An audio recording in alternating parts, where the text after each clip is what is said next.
서울역 네크로맨서.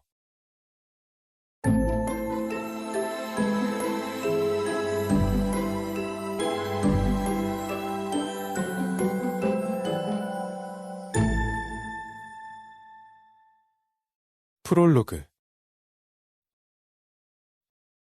드디어 여기까지 왔다. 여정의 마무리 따위는 아무래도 좋았다. 돌아갈 것이다. 그대 궁극의 이른 네크로맨서여. 도깨비 불처럼 붉은 빛에 갑옷을 걸치고 있었다. 차원 관리자의 그 묘한 생김새만큼이나 묘한 음성이 웅웅귀전을 때렸다. 가고자 하는 곳은 어디인가? 얼마나 듣고 싶었던 말이던가. 20년이 넘는 세월 동안 수백 번의 죽을 고비를 넘기며 참고 견딘 삶을 보상받는 기분이다. 한시도 잊은 적 없었던 그곳. 이제는 돌아가야 할 때다. 어디긴 당연히 서울이지. 아르펜 행성에서의 20년. 드디어 집으로 돌아간다. 1장. 지구 귀환. 차원 관리자의 몸에서 흘러나온 빛이 몸을 감쌌다. 온몸이 세포 단위로 쪼개져 부유하는 신기한 경험과 함께 암흑이 찾아왔다. 시간마저 잊을 정도의 아득함에 겨우 의식의 끈을 놓지 않으려 했었다. 강우진. 정신 차려. 얼마나 지났는지도 모를 시간이 흐르고 어둠에서 빛이 자라났다. 빛이 다가와 집어삼켰을 때 세상이 밝아지며 쓰레기 냄새가 진동했다. 신음했으나 소리가 나오지 않았다. 겨우 눈이 떠져 주위를 둘러보니 낡은 슬레이트 지붕이었다. 한참 시간이 지나 손끝의 감각이 조금씩 돌아오기 시작했다. 주위를 만져보니 재활용 마대 자루이었다. 정체불명의 쓰레기 냄새는 거기서 나고 있었다. 돌아왔구나. 여기가 어딘지 알 것 같았다. 가라앉았던 기억의 편린들이 떠올랐다. 학교 소각장. 20년 전 이곳에서 그곳으로 넘어갔다. 어쨌든 그 원점으로 되돌아왔다. 20년이 지났는데도 그대로구나. 조금 더 낡아 보인다 뿐이지 소각장은 그대로의 모습인 것 같았다. 서서히 돌아오는 감각을 느끼며 조금씩 몸이 회복되게 기다렸다. 야, 시발. 빨리 와, 개새끼야. 갑작스레 들려온 소리에 겨우 고개를 돌려보니 익숙한 교복의 학생들이 소각장으로 몰려왔다. 교복도 똑같네. 20년이나 지났으면 교복의 디자인이 바뀔 만도 하건만 아직도 그대로인 모습에 반갑기만 했다. 사람을 보니 정말 지구로 돌아왔다는 생각에 괜히 울컥한 기분이었다. 교복의 학생들은 척 보기에도 일진 같은 셋이 다른 한 명을 끌어오고 있었다. 찐따라고 보기에는 지나치게 멀쩡하고 잘생긴 학생이었다. 개새끼, 일단 맞고 시작하자. 내가 왜 맞아?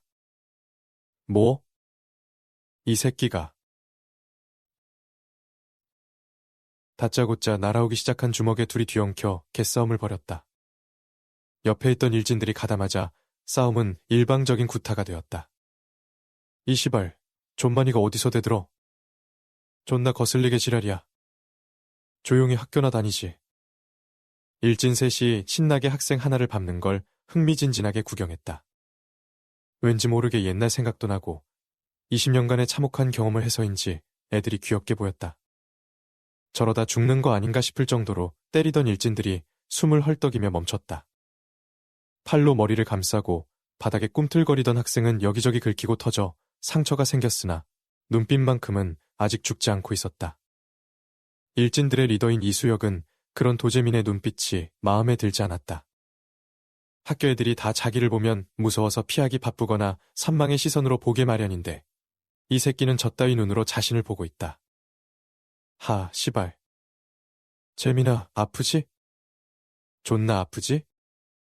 그러게 누가 거슬리는 짓 하고 다니래? 학교 조용히 다니자, 응? 조까. 시발. 거슬리는 짓? 그저 조용히 공부만 하는 재민이 잘못한 일은 없었다. 문제가 있다면 잘생겼다는 것뿐이다. 이수혁이 좋아하는 여자애가 재민이를 짝사랑하고 있다는 것이 지금 그가 맡고 있는 이유다. 이 새끼가 진짜 뒤져봐야 정신 차리겠구나. 이 새끼 못 움직이게 잡아. 일진들이 재민을 붙잡아 누르는 사이 수혁은 허공에 대고 위협적인 발차기를 날렸다. 꼴을 보아하니 그대로 머리에 사커킥을 날릴 모양이었다. 그때 우진의 감각이 모두 돌아왔다. 그쯤 해도. 갑작스레 들려온 소리에 수혁을 위시한 아이들이 깜짝 놀라 주변을 두리번거렸다. 재활용 마대에 자루 위에 웬 이상한 옷을 입은 남자가 누웠다가 몸을 일으키고 있었다. 시발. 뭐야? 언제부터 있었어? 헐 시발. 애새끼들이 하늘 같은 대선배님을 뵙고도 한다는 말이 시발. 우진이 마대 자루를 타고 내려와 넘어섰다. 지구의 땅. 20년 만에 밟아보는구나. 일진이라도 어른 앞에선 그저 애들. 당황한 녀석들이 이리저리 눈치를 살폈다. 일진들이 원래 학교 족보를 더 엄히 여기. 시발. 선배면 뭐. 기는 개뿔. 신경 쓰지 말고 가던 길 가지? 웬 거지 새끼가 끼어들어 지랄이야. 아저씨, 요즘 고딩 무서운 거 없어. 그냥 가던 길 가세요. 수혁은 거침없었다. 눈치 보던 일진들도 그의 기세에 당황했던 기색을 쫓았다. 나름대로 계산이 있었다. 이 시간에 선생도 아닌데 학교에 있는 놈이다. 그것도 소각장애. 동네 모자라는 형이 틀림없었다. 옷도 엄청 낡았고 말이다.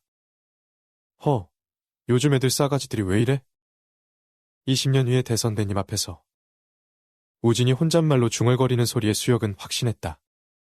고작 대학생쯤 되어 보이는 놈이 20년 운운하는 것을 보니 정신 나간 놈이 틀림없다. 확신이 섰다. 맞기 싫으면 꺼져, 이 새끼야. 덜 떨어진 인간은 겁 좀 주면 도망가게 마련. 그런데 위협적으로 축혀올린 손에 겁을 먹기는커녕 우진은 기막히다는 표정을 지었다. 이 새끼들 안 되겠네. 우진이 앞으로 손을 뻗자 수혁이 움찔 놀랐다. 우진은 팔을 뻗고 당황했다. 왜 속박 마법이 발현되지 않지? 당황한 그를 향해 수혁의 인상을 구겼다. 시발. 뭐야? 왜 이러지? 속박. 당황한 우진이 연달아 손을 뻗으며 시동호까지 외쳐봤지만 마법의 발현은 없었다. 수혁이 욕설을 뱉었다. 시발. 쫄았잖아. 이 오타쿠 새끼가. 확실하다. 동네 모자란 놈에게 잠시 쫄았다는 게 자존심 상해 수혁은 반사적으로 튀어나가 주먹을 휘둘렀다. 수혁의 주먹이 머리에 닿기 전 우진이 고개를 까딱 옆으로 피했다.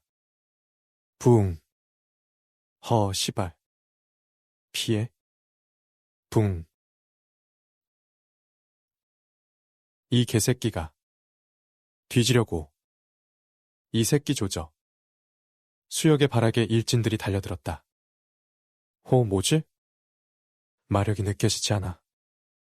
우진은 20년 동안 자신의 수족이나 다름없었던 마력이 반응하지 않아 적잖이 당황했다. 그러나 아무리 마법을 잃었다고 해도 고작 곱비리들의 주먹에 맞을 정도로 나약하지는 않았다. 마법사가 전사보다 신체 능력이 떨어진다는 것은 어디까지나 저쪽 세상에서의 이야기다. 이곳에서 비교하자면 마법사도 특공대 저리 가라 할 정도로 신체 능력이 좋았다. 괴물이 버글거리는 곳에서 살아남으려면 그 정도 체력은 되어야 하니까. 우진은 귀찮게 달려드는 일진들의 주먹을 한 번씩 피하곤 가볍게 주먹을 뻗어 명치를 한 대씩 데려주었다. 퍼퍼퍼. 정확히 3번의 공격의 셋이 그대로 바닥을 나뒹굴었다. 순식간에 일어난 일에 도재민이 아픈 몸을 추스르는 것도 있고 멍하게 우진을 보았다. 쩐다. 우진은 귀찮은 것들이 쓰러지자 관자놀이를 꾹꾹 눌렀다. 생각이 복잡해질 때면 무심결에 하던 그의 버릇이었다. 뭐 상관없으려나? 차원 이동이 여파 때문일지도 몰랐다. 마법을 잃은 것인지 봉인된 것인지는 모르지만 아무렴 상관없는 일일지도 몰랐다. 이곳은 서울. 더는 괴물의 위협도 생존을 위한 사투도 필요 없는 곳이니까. 아마도